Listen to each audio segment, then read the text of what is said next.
Hello बच्चों, चलिए प्रश्न को देखते हैं। प्रश्न है, नाइट्रोजन का कौन सा हैलाइड सार्वत्रिक स्थायी है। बच्चों हमें यहाँ पर चार विकल्प दिए गए हैं। तो चलिए बच्चों इस प्रश्न की मुख्य अवधारणा की बात करें। मुख्य अवधारणा,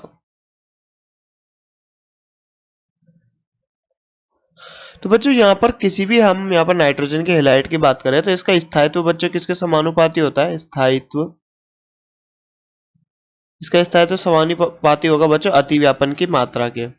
अतिव्यापन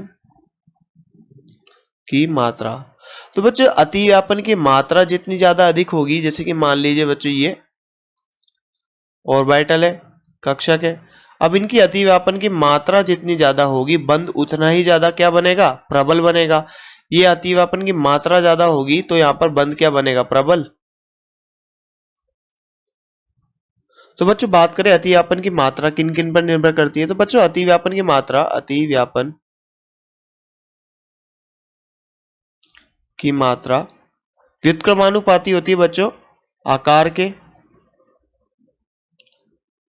आकार में बच्चों n, जैसे मान लीजिए बच्चों यहाँ पर किसी कहीं पर 1s और 1s कक्षों के मध्य अतिव्यापन हो रहा है, तो ये ज्यादा प्रबल होगा बच्चों किससे, 1s 2s अतिव्यापन से।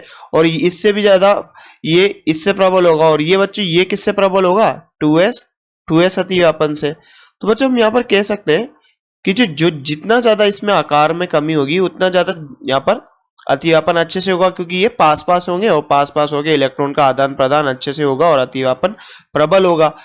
परंतु जैसे बच्चों आकार बढ़ेगा, जैसा कि हम जानते हैं कि जो हैलोजन परिवार है उसमें Br, Cl, ब्रोमीन, आयोडीन, ऊपर से नीचे जाने पर बच्चों क्या आकार में वृद्धि हो रही है।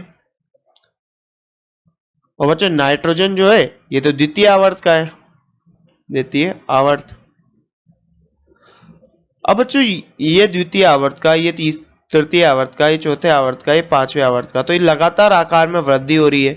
तो बच्चों अतिव्यापन की मात्रा किससे बढ़िया होगी, जिसका आकार छोटा होगा, यानी बच्चों फ्लोरीन के साथ इसकी अतिव्यापन ज्यादा प्रबल होगा क्लोरीन, ब्रोमीन, आयोडीन की तुलना में। तो अगर हम बात करें यहाँ पर अतिव्यापन की मात्रा की, तो अगर हम नाइट्रोजन और फ्लोरीन बंध देखें, नाइट्रोजन और क्लोरीन बंध देखें, नाइट्रोजन और Br बंध देखें, और नाइट्रोजन और आयोडीन बंध देखें, तो बच्चों नाइट्रोजन और फ्लोरीन में कैसी ओवरलैपिंग हो रही है बच्चों, 2p अतिव्यापन हो रहा है, जो कि अधिक प्रबल होगा। बच्चों यहाँ पर 2p 3p अतिव्यापन हो रहा है, यहाँ पर 2p 4p अतिव्यापन हो रहा है, और यहाँ पर 2p 5p अतिव्यापन हो रहा है।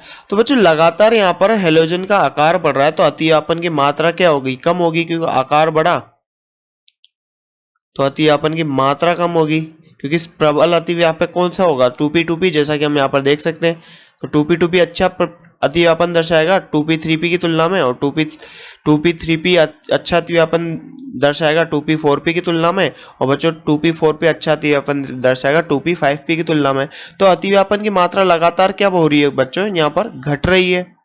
अतिव्यापन की मात्रा घट रही है। अब बच्चों अतिव्यापन की मात्रा यहाँ पर घट रही है, तो हम क्या कह सकते हैं कि स्थायित्व भी कम होएगा।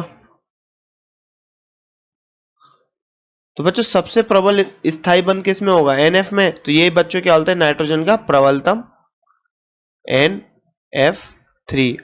तो यही बच्चों यहाँ पर सर्वाधिक स्थायी होगा, क्योंकि यहाँ पर इसकी अतिव्यापन की मात्रा बहुत अधिक है। सर्वाधिक स्थायी, क्यों सर्वाधिक स्थायी, क्योंकि दोनों का आकार छोटा है, दोनों नाइट्रोजन व फ्लोरीन का आकार छोटा है, जिससे अतिव्यापन बढ़िया होता है, जिससे अतिव्यापन की मात्रा उच्च होती है। अतिव्यापन की मात्रा उच्च होती है।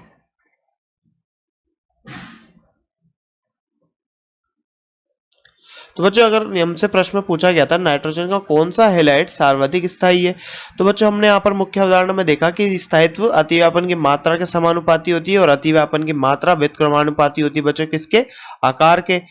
तो बच्चों आकार ज्यादा होगा तो अतिव्यापन की मात्रा कम होगी। तो यहाँ पर बच्चों नाइट्रोजन और फ्लोरीन दोनों द्वितीय आवर्त के तत्व हैं, और इनमें अतिव्यापन की मात्रा उच्च होगी सभी इनके हैलाइड की तुलना में।